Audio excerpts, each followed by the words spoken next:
Hello বন্ধুরা, তোমরা সবাই কেমন আছো? নিয়ে চলে এলাম একটা নতুন ব্লগ। প্রিয়াঙ্কা রাহুল ব্লগসে তোমাদের অনেক অনেক স্বাগতম। তো দেখো, আমার কিন্তু শরীরটা ভালো নেই বলতে আমি মুড়ি জল আর ওষুধ নিয়ে বসেছি, তোমাদের ওষুধগুলো দেখালাম। ভালো নেই বলতে কি হয়েছে বলো তো, আমার গলায় প্রচণ্ড ব্যথা, আমি ঢোকও চাপতে পারছি না, একটা কিছু খেতেও পাচ্ছি না। তো এখন কিন্তু আমার এই যা হোক করে মুড়িটা খেয়েছি, খেতেও ভালো লাগছে না, বলতে পারো একরকম ঠান্ডাই লেগে গেছে। মুড়িটা খেয়ে আমি তারপর ওষুধটা খেয়ে নেবো।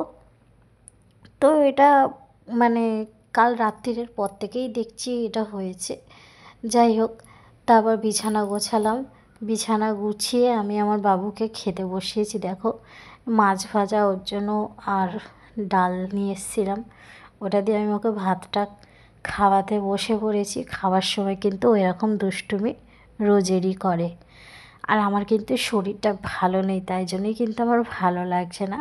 সেটা তোমরা আমার মুখটা দেখেই বুঝতে পারছো, আমার শরীরটা কিন্তু ভালো নেই। তো যাই হোক, ওকে খাইয়ে নিজেও কিন্তু আমি অনেকটাই, এখন বেলা হয়ে গেছে, দুটো ভাত খেয়ে নিই, খেলে হয়তো শরীরটা ভালো লাগবে। কেমন কেমন হচ্ছে যেন শরীরটা, এরকমই আর কি। খেতে আমার ইচ্ছে করছে না, তাও জোর করে খেলাম। খাওয়ার পরে দেখো, ওই জায়গাটাকে আমি ভালো করে মুছে নিচ্ছি। আর এই জায়গাটা তোমাদের সাথে শেয়ার করলাম, এটা আমার শ্বশুর পরিষ্কার করেছে, দেখো কি সুন্দর লাগছে, পরিষ্কার করেছে। এখানে বাসন পড়ে আছে আর জামা কাপড় পড়ে আছে, এগুলো কিন্তু এখন আমি করব। তো এখানটা একটু বসেছিলাম, আমার বাবান দুষ্টুমি করছে, দেখো হ্যাঁ, একটা পুঁতি নিয়ে এসে দুষ্টুমি করছে। তো যাই হোক, আজকে এইটুকুই।